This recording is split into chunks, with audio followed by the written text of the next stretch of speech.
Hi, everyone. Welcome in. Welcome back. I'm Jaye, your host.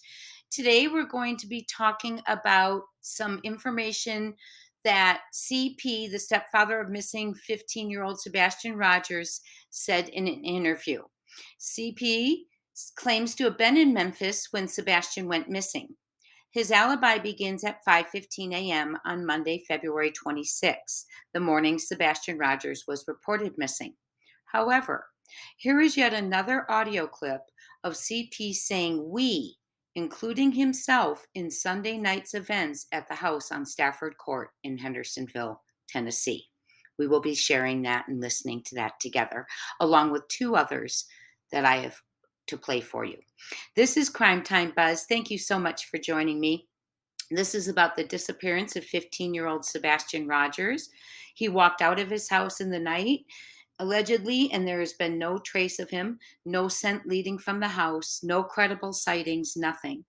We've been revisiting some of the initial interviews, seeing what we may have missed, and this little audio clip is of CP explaining what he and KP saw Sebastian wearing when he went to bed on Sunday night. One moment. This is also credit to Missing in Plain Sight.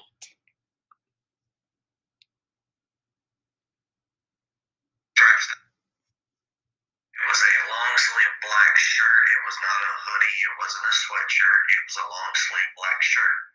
And y'all think that he went out the front door? Right now, that is the best assumption available. Y'all don't think maybe he might have put a sweater on or something? I mean, that right there is, that would be an assumption, and we never saw him. Yeah. We saw what he went to bed in, and that was it. Listen to it one more time. Yes. So he wore, like I said, it was the black pants with the white stripes down the side. It was a long sleeve black shirt. It was not a hoodie. It wasn't a sweatshirt. It was a long sleeve black shirt. And y'all think that he went out the front door? Right now, that is the best assumption available. Y'all don't think maybe he might have put a sweater on or something? I mean, that right there is, that would be an assumption, and we never saw him. Yeah. We saw what he went to bed in, and that was it.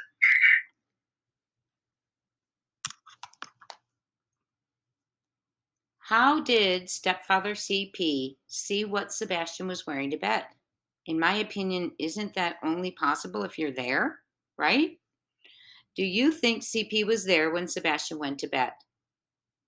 Criminal profiler Pat Brown does, as does statement analyst Peter Hyatt. Do you? This is not the first slip. I'm going to play two other slips where CP includes himself into Sunday night's accounts of what occurred when he was allegedly in Memphis. These are from my video that I will pin at the end of this video.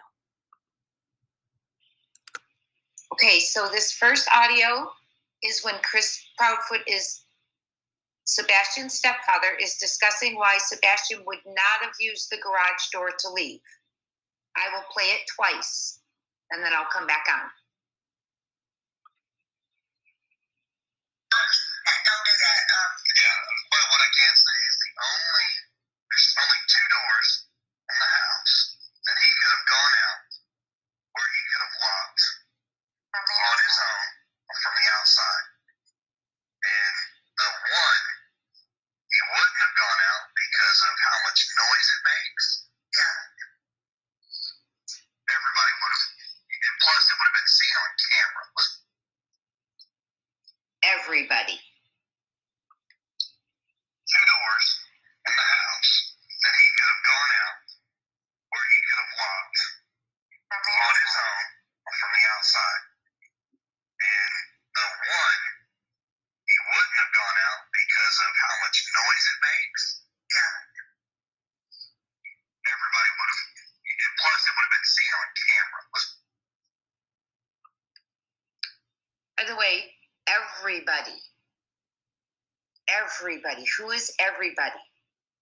And by the way, before I go any further, I want to give credit to Smiley's World YouTube channel for the original interview. Where I got this audio was from a great video on spirit Seeker Squad's channel, and I'll put all that in the description. So far, the information we've heard is that only Katie Proudfoot was home. This to me sounds like more than just one person was home. I'm assuming Chris Proudfoot would be inclusive in that. I don't know who else would be spending the night.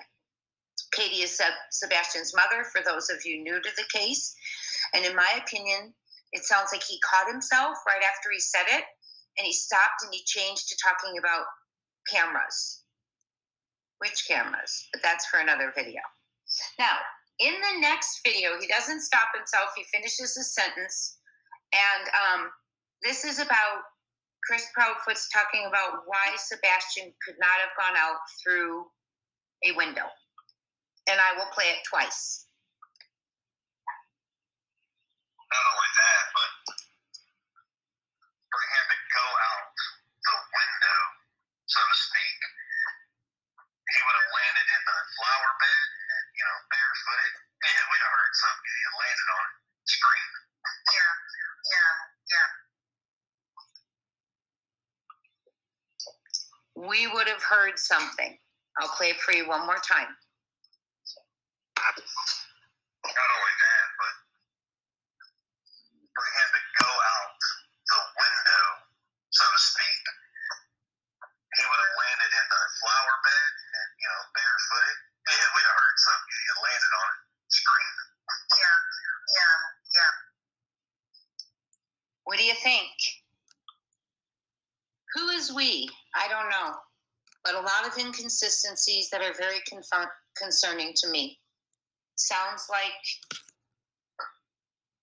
Christopher Proudfoot was home that night, allegedly, and in my opinion. So, the truth does not change. If you have any information... Sorry, friends.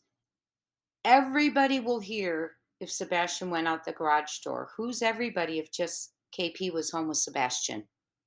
And we would have heard something when speaking if Sebastian had crawled out a window. Who is we? If Katie was the only one home with Sebastian.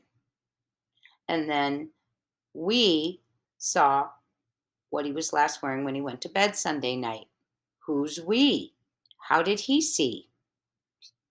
He's saying right there, we saw.